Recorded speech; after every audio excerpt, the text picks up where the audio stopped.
Assalamualaikum warahmatullahi wabarakatuh. Salam sejahtera untuk kita semua. Pada kesempatan kali ini saya mencoba mengkaji tentang atau menanggapi terkait dengan fenomena yang terjadi saat ini, yaitu adanya pro dan kontras terhadap keputusan MK 135 tahun 2025, yaitu dalam bahasa sederhananya, dalam substansinya itu pemisahan antara pemilu pusat dengan pemilu lokal.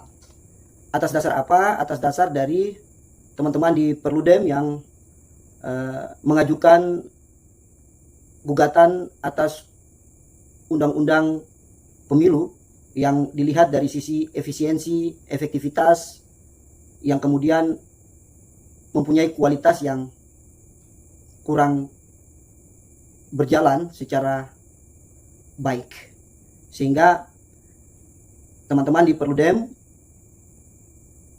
menggugat itu di MK dan MK mengeluarkan keputusan tersebut. Namun yang awal saya ingin sampaikan di sini bahwa kita harus memaknai keputusan MK ini sebagai keputusan yang sudah final and binding. Artinya dia mengikat. Keputusan yang sudah dikeluarkan harus dijalankan. Karena apa? Karena dasar negara kita, dalam hal ini konstitusi kita, itu menyatakan bahwa negara Kesatuan Republik Indonesia adalah negara hukum, bukan negara yang berbasis kekuasaan atau berbasis politik, tetapi negara hukum. Artinya kita menjunjung tinggi keputusan yang sudah diambil, terutama dalam kerangka negara Kesatuan Republik Indonesia ini. MK sebagai lembaga yang melihat kembali terkait dengan undang-undang, dia bersesuaian tidak dengan Undang-Undang Dasar 1945. Ketika ada yang membantah itu, ketika ada yang menolak itu, ketika ada yang tidak mengindahkan itu, berarti dia sudah membangkang terhadap negara hukum. Hal ini tentunya tidak kita inginkan, karena dasar kita sudah sangat jelas bahwa negara Kesatuan Republik Indonesia ini adalah negara hukum. Dalam keputusan MK 135 di tahun 2025 ini, tentunya mempunyai keputusan memisahkan antara pemilu pusat dan pemilihan lokal atau pemilu lokal, di mana terjadi kontras ya, yang menganggap bahwa keputusan MK tersebut itu melanggar Undang-Undang Dasar 1945 dengan berbagai macam dalil. Yang tentunya mereka, ya saya bisa katakan tidak sadar bahwa keputusan MK itu juga sudah melalui daripada proses pergumulan, pertimbangan, pengkajian terhadap dinamika baik yang substantif maupun dinamika yang realistis, yang tersistematik dalam penyelenggaraan pemilu yang sudah berlangsung ya, beberapa waktu yang lalu itu ya, yang kemudian itu yang menjadi kegelisahan terutama masyarakat, dan momen itu diambil oleh Perludem yang kemudian digugat undang-undang pemilu itu dievaluasi kembali di MK sehingga keluarlah keputusan MK tersebut. Namun ada juga yang pro karena melihat kualitas demokrasi bangsa saat ini sangat menurun sekali akibat daripada sistem kepemiluan yang tidak profesional dan tidak berkualitas ya, dalam penyelenggaraannya. Dan juga kualitas DPR RI, anggota DPR RI ya, saat ini yang tidak melihat hal-hal yang krusial, hal-hal yang urgen yang harus dikaji, dilihat kembali ya, untuk apa? Untuk masa depan bangsa Indonesia.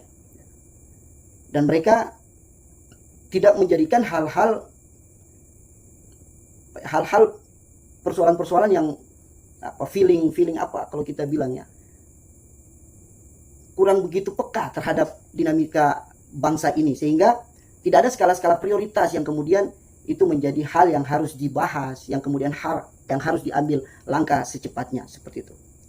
Nah, kemudian hal ini dikagetkan ya, oleh MK, keputusan MK melalui gugatan daripada Perludem ini atas undang-undang pemilu tersebut, sehingga mereka terkaget-kaget seperti begitu. Itu yang masyarakat kebanyakan melihatnya seperti begitu. Ya. Tidak ada skala prioritas yang dilihat DPR, terutama hal-hal yang urgent yang harus diambil tindakan secara cepat, secara clear gitu ya. Akhirnya timbul pro dan kontras itu. Ya. Nah, DPR RI Komisi 3 mengambil sikap untuk dengar pendapat dari 3 narasumber. Ya. Dan ketika kita menyaksikan dengar pendapat di Komisi 3 DPR RI tersebut, melalui 3 narasumber tersebut, mereka semua adalah kontras terhadap keputusan MK tersebut.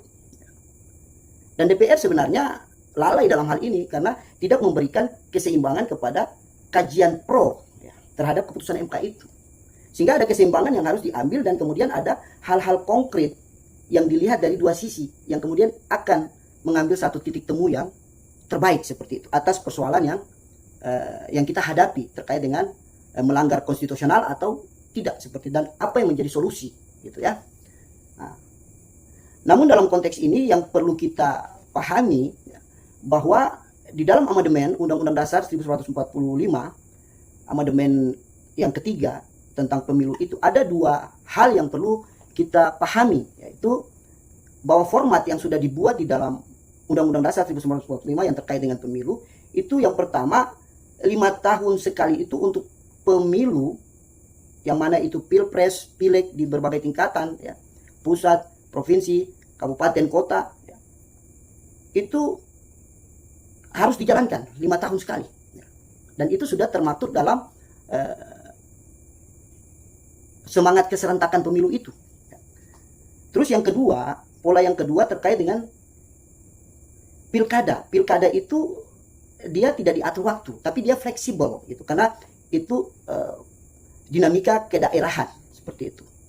Yang diatur dalam konteks waktu yang ditetapkan dalam Undang-Undang Dasar 1945 itu pemilu yang dalam 5 tahun sekali seperti itu. Sedangkan kalau pilkada itu fleksibel gitu ya.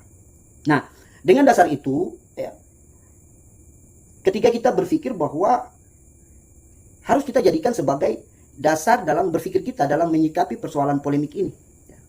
Ada pro dan kontras gitu. Yang jelas MK tidak bisa kita membantah apa yang menjadi keputusan MK, tetapi kita harus berpikir secara kreatif, secara inovatif, bagaimana mencari format untuk kemudian bisa menjawab keputusan MK itu tanpa menyalahi daripada aturan konstitusi, gitu ya.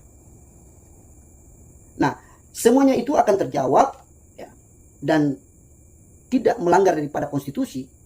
Tentunya kita harus cari solusi. Solusinya apa? Maka saya berpendapat bahwa kita kembalikan kepada konteks Undang-Undang Dasar 1945 tentang pemilu yang tadi saya sudah sampaikan dalam 2 pola tadi. Ya. Yang ditentukan dalam 5 tahun yaitu pemilu, pilpres, pileg, provinsi, kabupaten, ya, pusat, plus dengan DPD, dan pilkada itu fleksibel gitu ya.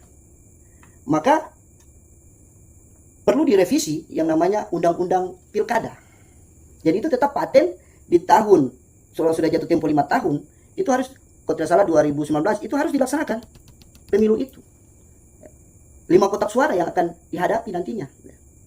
Sebenarnya ini hal yang sederhana yang kemudian kita, cuma karena memang kegundahan, kegalauan yang terjadi ya, akibat masing-masing punya pemikiran apa segala macam. Namun kita harus berpegang pada prinsip itu, negara hukum, apapun yang menjadi keputusan MK itu sudah final and binding gitu. Maka kita harus menyesuaikan, maka kita butuh adanya pemikiran yang kreatif dan inovasi akan hal ini yang menjamin hal yang konstitusional seperti itu. Maka yang direvisi adalah Undang-Undang Pilkada. Pilkada kita tidak lagi untuk pemilihan secara langsung, tetapi pemilihannya di DPR menggunakan sistem proporsional tertutup, DPR yang memilih gitu.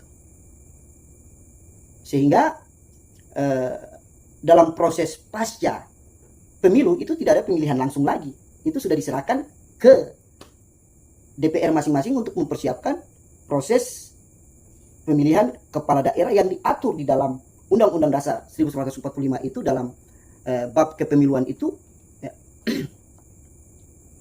yang diatur dengan waktu yang fleksibel, karena itu dinamika kedaerahan seperti begitu.